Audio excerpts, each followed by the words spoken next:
Solana has spent the last 2 to 3 weeks not doing that much. Now, because of this, people are getting a little bit antsy. Tyler, is this accumulation or are we about to crash? What should we do? Should we be buying? Should we be selling? And so in today's video, I want to try to clear up the air a little bit, let you know exactly what I think is coming next, and we're starting right now. So what we know about Solana is, again, it's been sitting in the same little range for roughly 2 to 3 weeks at this given point. We've spent the last, let's go ahead and call it 26 days, going rather sideways. Of course, we've seen some moves towards 26 and some drops to around 20, but realistically we've been sitting in the same little area for quite a while. So I want to first of all explain why we are sitting at this area and why it's actually very important that we are holding at this area. Then I want to explain what I think is going to happen next and how you can prepare and trade on it. And then lastly, I am going to tell you what I'm personally doing myself. So first and foremost, why are we sitting at this area? Well, in the last video we did talk about the fact that we are currently sitting at this macro Fibonacci 618 to 786 golden pocket.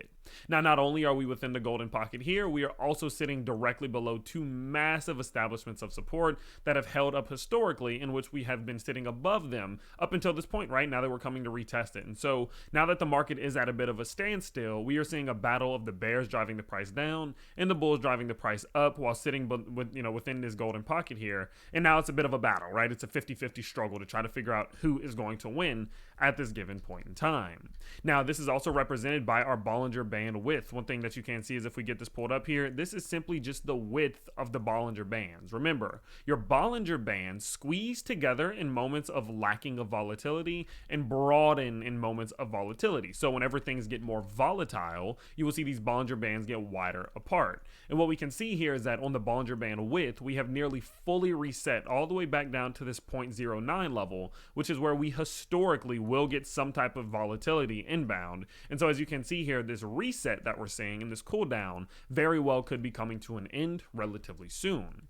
And so now that we understand what's going on and why we're sitting at this level, well, how do we prepare for what comes next? And let's answer the question, well, should we be buying at this point? Well, personally speaking, I don't buy in moments like this. Now, the reason I don't buy in moments like this is because under the circumstance that we do see some type of capitulation, obviously there are better buying opportunities, which could possibly be as low as $15 approaching. And now, if we are to break out, sure, I could have bought a little bit lower, but this confirmation opens up the door for purchase, and I'm not really missing out on much if I buy right here instead of right here. And so in my brain, it doesn't make sense to take that risk of purchasing in this little time period unless I am setting a stop loss somewhere below our little range low here.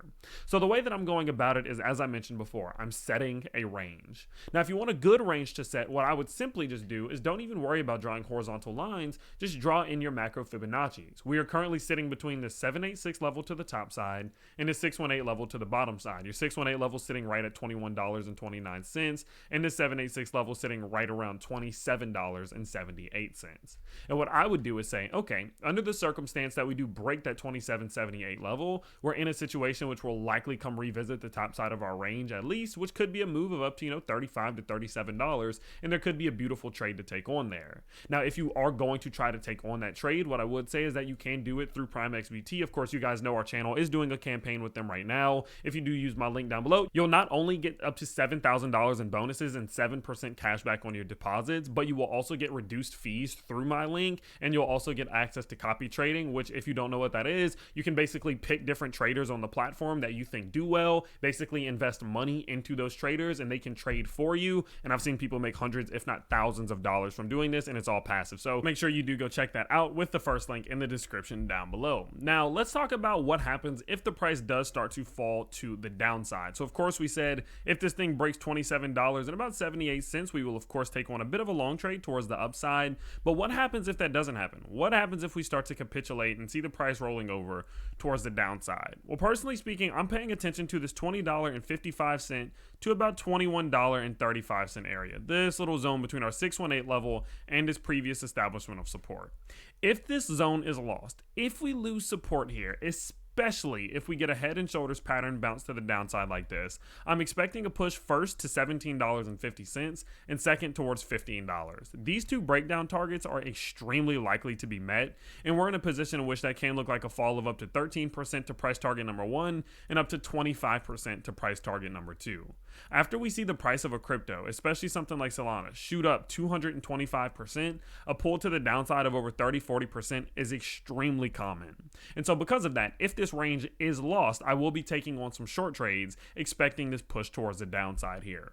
Now, obviously, I would be setting a stop loss, and I would set that right around $22 to $22.25, right in the zone, so that if something like this happens, I don't get, faked out on my short trade and then liquidate it to the upside. But I will be able to, again, protect myself if I am wrong here. But overall, I don't think that would happen. I think that if we do lose this range, if we come down to set this new lower low, we will likely come back towards $17.50, and there will be a fantastic trade to take on there. Now, the reason I'm so persistent that we need to be setting these stop losses and really manage risk management right now is because of what we've seen historically during times like this. Now, let's see what's going on. On the daily charts, we see the price go vertical, then it goes sideways. As it goes sideways, this daily RSI goes from overbought and resets towards the 50.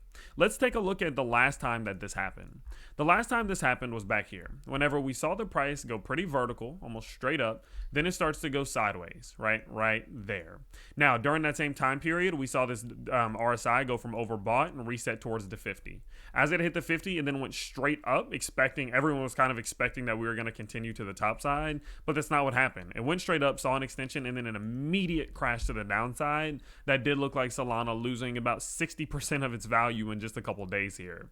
And so because of that, I don't want to get caught up in the same thing. I don't want to see a situation in which this thing breaks up to the upside and we don't have any risk management to the downside and some type of capitulation happens, or vice versa, in which we expect this thing to keep going downwards and test some of these levels, but we get faked out here and then it goes straight vertical. We're in a moment in which the whales are going to be causing as much manipulation and volatility as they possibly can, and we cannot get liquidated because we're not having the proper risk management.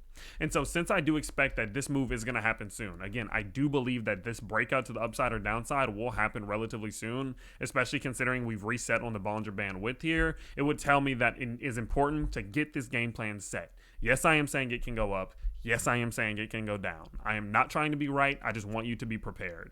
And so your preparation right now needs to be marking out this $21 to $25 to $20.55 level right here to the downside, and about $27.78 to the top side. Whichever one of those we break first, we're likely going in that direction, but you need to have a stop loss set very tight, just in case. So I'm going to continue to update you all as this does play out and as this range does get closer to getting broken. If you do want another update on Solana in a couple days, I will be sending it out in my newsletter. It is completely for free. You get technical analysis, market analysis, my thoughts, my portfolio, upcoming cryptos, and more in the crypto catch-up, which is in the description down below. But if not, you will see me very soon in another video once Solana's price does start to either break the lower side of this range or the higher side of this range, and I will update you on my price targets and exactly how I'm approaching these trades. So with that said, of course, I hope you guys did enjoy today's quick update. I hope you guys do feel prepared for the move that will be approaching relatively soon. And if not, leave it in the comment section down below and we can have a bit of a chat there. So with that said, that's about it. And I will see you all next time. Peace.